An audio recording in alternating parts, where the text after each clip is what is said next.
Hello and welcome back to my workshop again. It's Christmas Eve and I thought I'd do a little bit more machining work while I have some spare time.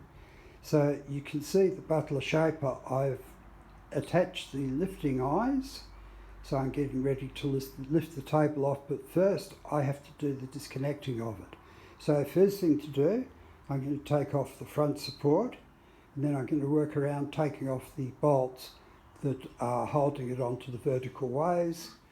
I'm a little bit unsure how I'm going to get it off of the vertical lifting screw, but we'll work that out as we go.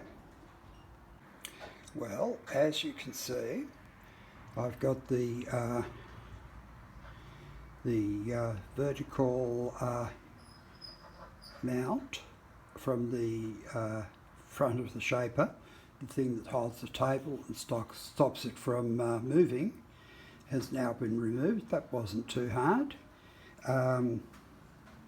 I've taken out a couple of little locking screws from the base of the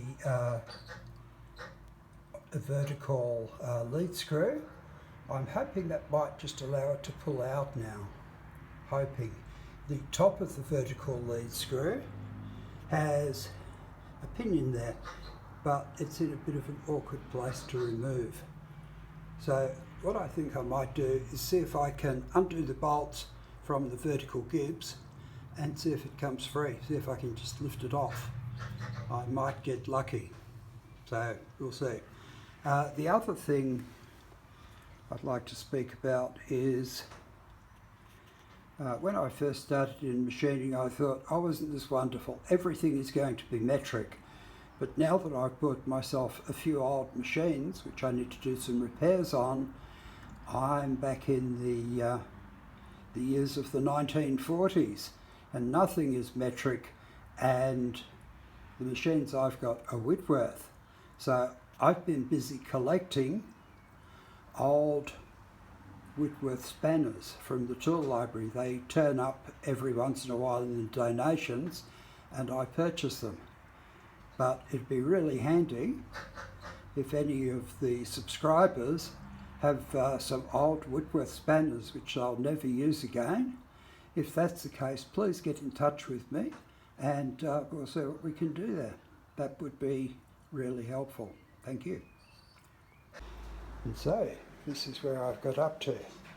I've removed all of the bolts that I can see. The carriage is starting to come away from the body. But the two things holding it in place are the horizontal and vertical lead screws. So I'm going to have to wait till I have a friend around, because we need to hold one end of the horizontal lead screw steady while I undo the bolts on the other end. So a little bit more to go, but I'm trying to take it slow and steady and make sure I don't damage any of the lead screws.